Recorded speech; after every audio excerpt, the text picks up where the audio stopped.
ओम शांति। आज 25/5/2025 प्रातः मुरली अव्यक्त बापदादा रिवाइज कोर्स है 4/9/2005। मधुबन से अनमोल मधुर अव्यक्त महावाक्य। शिक्षा के साथ क्षमा और रहम को अपना लो। दुआएं दो, दुआएं लो तो आपका घर आश्रम बन जाएगा। आज बाप दादा सर्व बच्चों के मस्तक में प्यूरिटी की रेखाएं देख रहे हैं, क्योंकि ब्राह्मण जीवन का फाउंडेशन ही पवित्रता है। पवित्रता की रेखाएं कौन सी है जानते हो? पवित्रता सर्व को प्रिय है। पवित्रता सुख शांति प्रेम आनंद की जननी है। पवित्रता मानव का सच्चा श्रृंगार है। पवित्रता नहीं तो मानव जीवन का मूल्य नहीं। जैसे देखते हो देवताएं पवित्र है, इसीलिए ही माननीय और पूजनीय है। पवित्रता नहीं तो मानव जीवन को आजकल देख रहे हो ना। बाप दादा ने आप सभी बच्चों को ब्राह्मण जन्म का वरदान यही दिया। बच्चे पवित्र भव, योगी भव। जिस आत्मा में पवित्रता है उसकी चाल चलन चेहरा चमकता है। इसीलिए पवित्रता ही जीवन को श्रेष्ठ बनाने वाली है।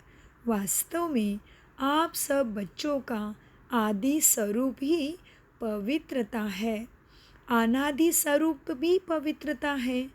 ऐसे पवित्र आत्माओं की विशेषताएं उनके जीवन में सदा पवित्रता की पर्सनालिटी दिखाई देती है। पवित्रता की रियलिटी, पवित्रता की रॉयल्टी चेहरा और चाल में दिखाई देती है। ये रेखाएं जीवन का श्रृंगार है, रियलिटी है। मैं अनादि आदि स्वरूप इस स्मृति से समर्थ बन जाता है। रॉयल्टी है स्वयं भी सोमान में और हर एक को सम्मान देकर चलने वाला। पर्सनालिटी है तुम्हारी सदा संतुष्ट और प्रसन्नता। सदा संतुष्ट और प्रसन्नता तुम्हारी पर्सनालिटी है।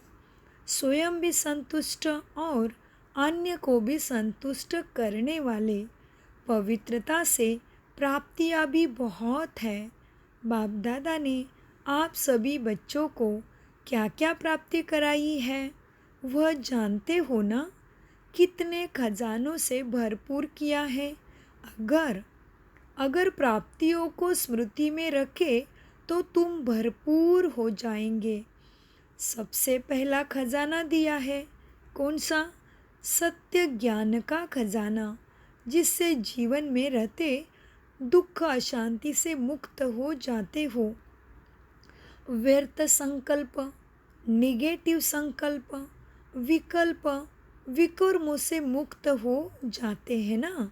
अगर कोई भी व्यर्थ संकल्प व विकल्प आता भी है तो ज्ञान के बल से विजयी बन जाते हैं। दूसरा खजाना कौन सा है? याद और योग, जिससे शक्तियों की प्राप्ति होती है और शक्तियों के आधार से सर्व समस्याओं को, सर्व विघ्नों को सहज पार कर लेते हैं। तीसरा खजाना धारणाओं का, जिससे सर्व गुणों की प्राप्ति तुम्हें होती है। और चौथा खजाना है सेवा का, जिससे सेवा करने से, जिसकी सेवा करते हो उसकी दुआएं तुम्हें मिलती है और उससे खुशी प्राप्त होती है। इतने खजाने बाप दादा द्वारा सभी बच्चों को प्राप्त होते हैं। बाप सभी को एक एक जैसे ही खजाने देते हैं। बाप सभी बच्चों को एक जैसे खजाने देते हैं। कोई को कम कोई को ज़्यादा नहीं देते, लेकिन लेने वालों में फ़र्क हो जाता है। उसीलिए राजधानी में सब अलग अलग पद पाते हैं। कोई बच्चे तो खजाने को प्राप्त कर खाते पीते मौज करते और फिर मौज में ख़त्म कर देते हैं, और कोई बच्चे खाते पीते मौज करते जमा भी करते हैं।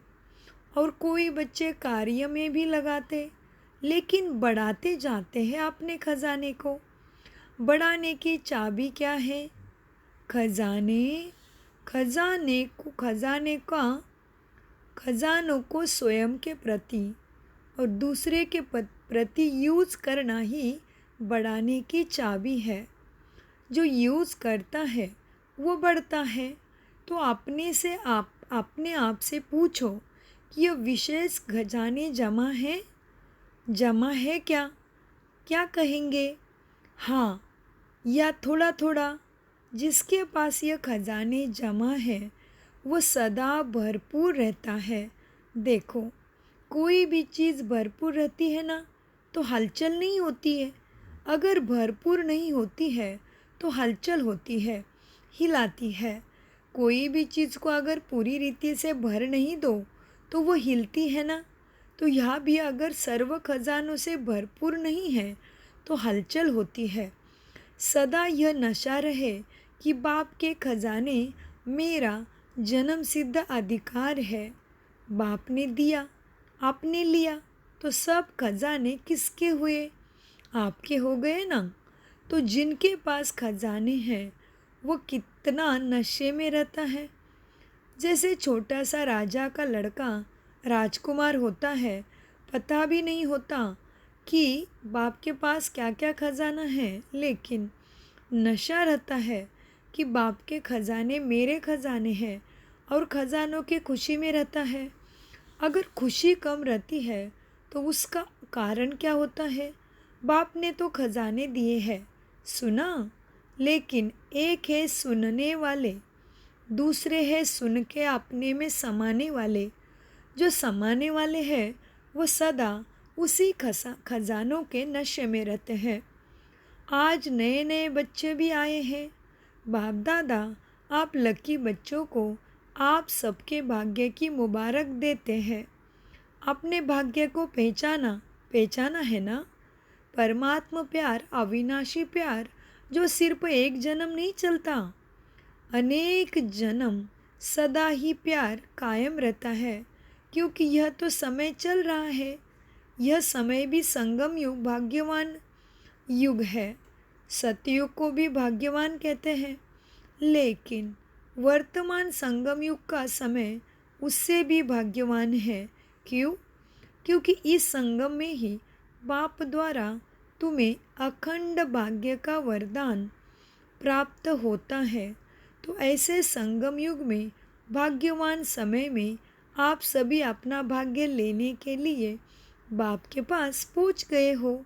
बाप दादा बच्चों को बहुत एक सहज पुरुषार्थ की विधि सुनाते हैं। सहज चाहते हो ना, मुश्किल तो नहीं चाहते हो ना। इन बच्चों को, पुरानों को तो भाग्य की सहज विधि मिल गई है ना। सबसे सहज और कुछ भी नहीं करना, सिर्फ एक बात करना। एक बात तो कर सकते हो ना। हाँ करो या ना करो, कहो हाँ जी। तो सबसे सहज विधि है अमृत वेले से लेके सबको जो भी मिले ना उससे दुआएं दो और दुआएं लो। चाहे क्रोध भी आवे लेकिन आप उसको भी दुआएं दो और दुआएं लो। क्योंकि दुआएं तीव्र पुरुषार्थ का बहुत सहज यंत्र है। जैसे साइंस में रॉकेट है ना तो कितना जल्दी कार्य कर लेता है, वैसे ही दुआएं तीव्र पुरुषार्थ का बहुत सहज यंत्र है। तो कोई कैसा भी हो लेकिन तुम दुआएं दो, दुआएं लो। दुआएं देना और दुआएं लेना यह भी एक बहुत सहज साधन है आगे बढ़ने का। अमृत वेले बाप से सहज याद से दुआएं लो और सारा दिन दुआएं दो और दुआएं लो। यह कर सकते हो ना? कर सकते हो तो हाथ उठाओ। कोई बद्दुआ भी दे तो तुम क्या करेंगे? आपको बार बार कोई तंग भी करे, देखो आप परमात्मा के बच्चे, दाता के बच्चे हो ना, तो कौन हो गए? मास्टर दाता हो गए ना। तो दाता का काम क्या होता है? देना। तो सबसे अच्छी चीज़ है दुआएं देना। कैसे भी व्यक्ति हो, लेकिन है तो आपका भाई बहन ना। परमात्मा के बच्चे तो भाई बहन हो गए ना। तो परमात्मा का बच्चा है, माना मेरा ईश्वरी भाई भी है, ईश्वरी बहन है, उसको क्या देंगे? बद्दुआ देंगे क्या? अपने भाई बहनों को कभी बद्दुआएं देते हैं? बाप कभी बद्दुआ देते हैं क्या? देगा बाप कभी बद्दुआ? देता है? हाँ या ना? हाँ ना करो ना, बहुत खुशी रहेंगे। क्यों? अगर बद्दुआ वाले को भी आप दुआ देंगे, वह दे ना दे, लेकिन आप दुआ लेंगे तो दुख क्यों होगा? बाप दादा आप आए हुए बच्चों को एक वरदान देता है। क्या वरदान? वरदान याद रखेंगे ना तो सदा खुशी रहेंगे। सुनाए वरदान। वरदान है, अगर आपको कोई दुख दे तो भी आप दुख लेना नहीं। वह दे लेकिन आप लेना नहीं, क्योंकि देने वाले ने दिया, लेकिन आप लेने वाले ने तो आप हो ना। देने वाला लेने वाला नहीं बनता है ना। तो देने वाले ने दिया है, लेकिन लेने वाले ने लिया ही नहीं, तो वो किसके पास रह गया? अगर वह बुरी चीज़ देता है, दुख देता है, अशांति देता है, तो बुरी चीज़ है ना। आपको दुख पसंद है? नहीं ना। दुख पसंद नहीं है ना। बुरी चीज़ पसंद है क्या? हाँ, तो बुरी चीज़ हो गई ना। तो बुरी चीज़ ली जाती है क्या? कोई आपको बुरी चीज़ देवे तो आप ले लेंगे? लेंगे? नहीं लेंगे ना। तो लेते क्यों हो? ले तो लेते हो ना। अगर कोई दुख ले लेते हो तो दुखी कौन होता है? आप होते हो या वह देने वाला पहले दुखी होता है? अगर दुख ले लेते हो तो दुखी कौन होता है? आप होते हो या वह होता है? लेने वाला ज़्यादा दुखी होता है। अगर अभी से दुख लेंगे नहीं तो आधा दुख तो आपका दूर हो गया। लेंगे ही नहीं ना, और आप दुख के बजाय उसको सुख देंगे तो दुआएं मिलेगी ना। तो सुखी भी रहेंगे और दुआ का खजाना भी भरपूर होता जाएगा। हर आत्मा से कैसे भी हो आप दुआएं लो, शुभ भावना शुभ कामना रखो। कभी कभी क्या होता है, कोई ऐसा काम करता है ना, तो कोशिश करते हैं शिक्षा देने की, इसको ठीक कर दूं। शिक्षा देते हो, शिक्षा दो, लेकिन शिक्षा देने की सर्वोत्तम विधि क्या है? शिक्षा किसी की गलती की शिक्षा दो, लेकिन शिक्षा देने की सर्वोत्तम विधि है क्षमा का रूप बन के शिक्षा दो। सिर्फ शिक्षा नहीं दो, रहम क्षमा भी करो और फिर शिक्षा दो। दो शब्द याद रखो, शिक्षा और क्षमा। रहम, अगर रहम दिल बन के उसको शिक्षा देंगे ना तो आपकी शिक्षा काम करेगी। अगर रहम दिल बन के शिक्षा नहीं देंगे तो वो शिक्षा एक कान से सुनेगा, दूसरे कान से निकल जाएगी, शिक्षा धारण नहीं होगी। अगर आप क्रोध करके शिक्षा दोगे तो वो शिक्षा नहीं लेगा, शिक्षा धारण होगी ही नहीं। है ना ऐसा अनुभव? आप भी किसी का शिक्षक तो नहीं बन जाते। शिक्षक बनना जल्दी आता है, लेकिन क्षमा करना दोनों साथ साथ चाहिए। अभी से रहम करने की विधि क्या है बताओ? शुभ भावना शुभ कामना है रहम करने की विधि। जैसे कहते हैं ना, सच्चा प्यार पत्थर को भी पानी कर देता है, ऐसे ही क्षमा स्वरूप से शिक्षा देने से आपका कार्य जो चाहते हो यह नहीं करे, यह नहीं हो सकता। शिक्षा दो, लेकिन क्षमा करके रहम दिल बन के शिक्षा दो। क्रोध से शिक्षा दोगे तो वो लेगा ही नहीं। स्वरूप से शिक्षा देने से आपका कार्य जो चाहते हो यह नहीं करे, यह नहीं हो, वो प्रत्यक्ष दिखाई देगा। आपके रहम दिल बन शिक्षा देने का प्रभाव उसके कठोर दिल को भी परिवर्तन हो जाएगी। तो क्या वरदान मिला? न दुख देना न दुख लेना। पसंद है? पसंद है तो अभी लेना नहीं, गलती नहीं करना। जब बाप दुख नहीं देता तो फॉलो फादर तो करना है ना, कर रहे हैं। कभी कभी थोड़ा डांट देते हो, डांटना नहीं, रहम करो। रहम के साथ फिर शिक्षा दो। बार बार किसी को डांटने से और ही आत्मा जो है ना वो तुम्हारा दुश्मन बन जाती है। बार बार किसी को डांटने से और ही आत्मा जो है ना वो दुश्मन ही बन जाती है, घृणा करने लगती है। परमात्मा बच्चे हो ना, तो जैसे बाप पतित को भी पावन बनाने वाला है, तो आप भी दुखी को सुख नहीं दे सकते हो। अभी जाकर ट्रायल करना। ट्रायल करेंगे ना तो पहले चैरिटी बिगेन्स एट होम। परिवार में अगर कोई दुख देवे तो भी दुख लेना नहीं, दुआएं देना, रहम दिल बनना। पहले घर वालों को रहम करो। आपके घर का प्रभाव मोहल्ले में पड़ेगा, मोहल्ले का प्रभाव देश में पड़ेगा और देश का प्रभाव विश्व में पड़ेगा। सहज है ना? अपने परिवार में शुरू करो। क्योंकि देखो, एक भी अगर क्रोध करता है तो घर का वातावरण क्या हो जाता है? वो घर लगता है या युद्ध का मैदान लगता है? उस समय अच्छा लगता है या नहीं अच्छा लगता है? आप लोगों के लिए भी है ना। आज वीआईपी के साथ मधुबन वाले समर्पित भाई बहन बाबा के सामने बैठे हैं, तो अपने अपने साथियों से अपने अपने कार्य कर्ताओं से ना दुख देना ना दुख लेना, दुआएं देना दुआएं लेना। अगर आप अधिकार से ऐसे समय पर भी दिल से मेरा बाबा कहेंगे, परमात्मा बाबा मेरा बाबा, तो कहावत है कि भगवान सदा हाजिर है। अगर आपने दिल से अधिकार रूप में ऐसे समय पर मेरा बाबा कहा, तो बाप हाजिर हो जाएगा। क्योंकि बाप किस लिए है? बच्चों के लिए तो है ना। और अधिकारी बच्चों को बाप सहयोग ना दे, यह हो नहीं सकता। बाप का सहयोग नहीं मिला अधिकारी बच्चों को, ये असंभव है।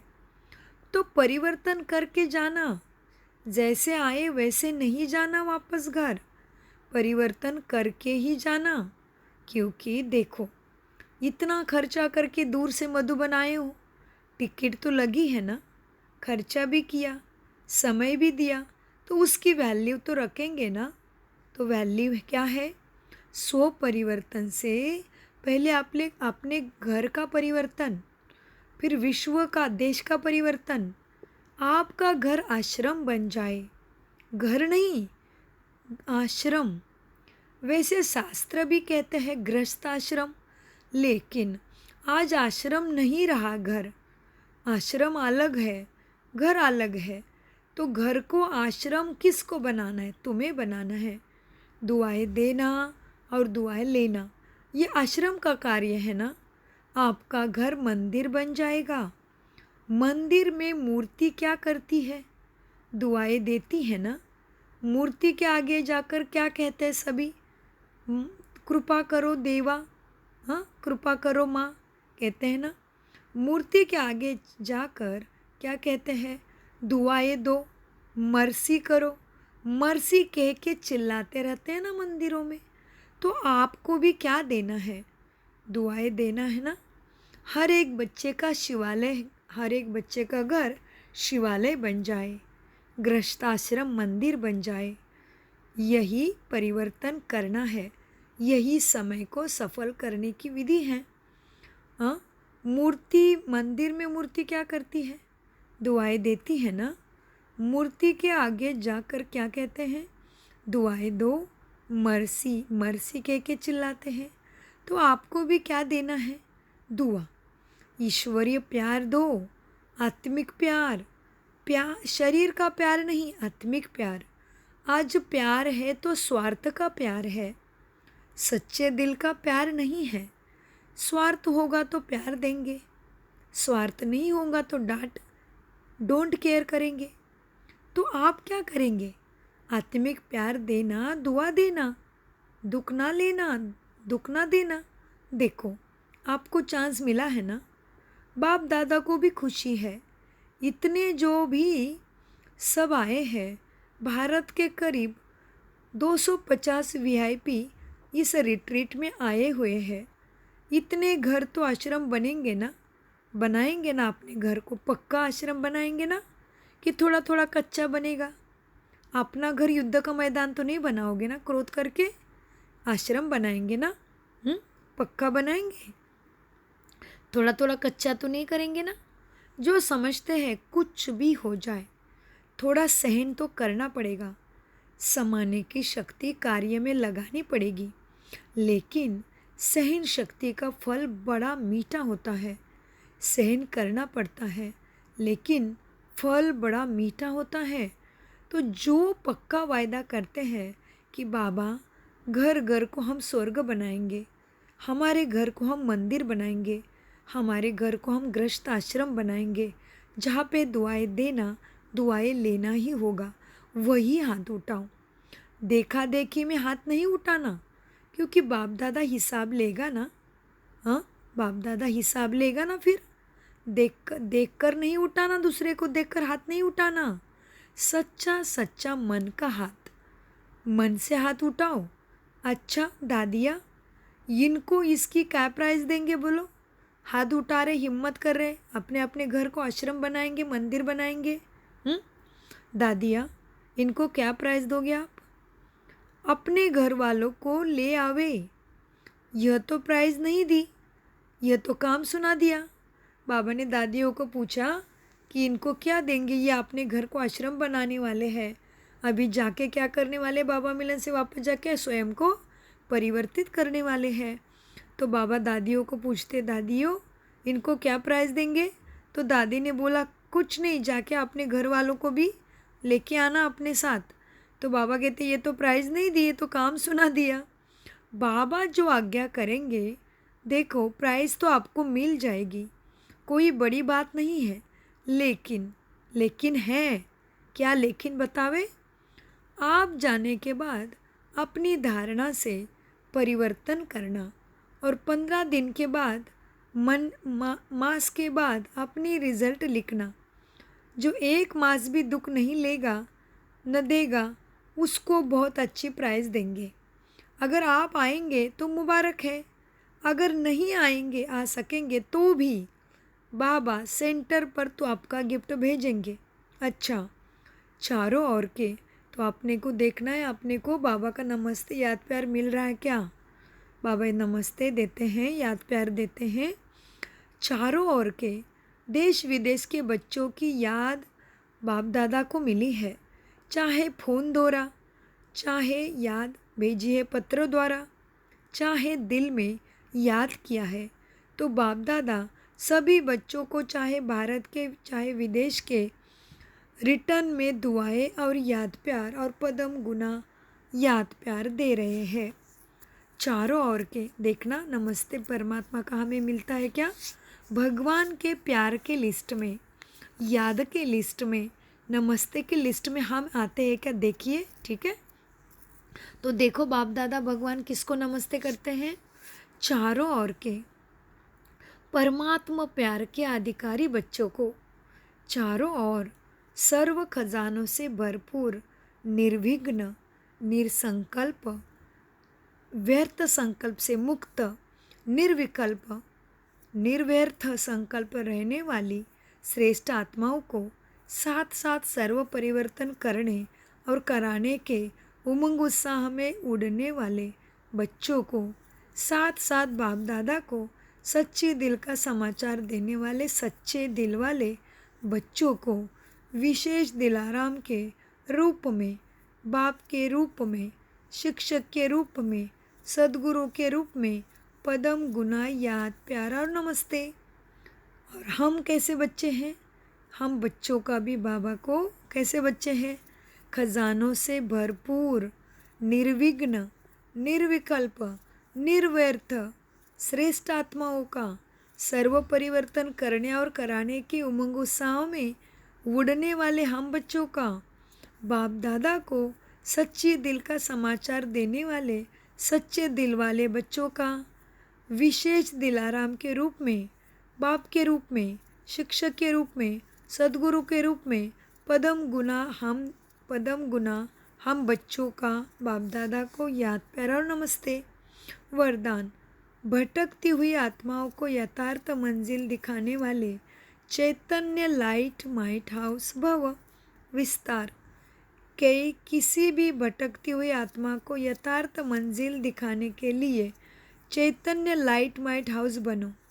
इसके लिए 2 बातें ध्यान पर रहे। हर आत्मा की चाहना को परखना, जैसे योग्य डॉक्टर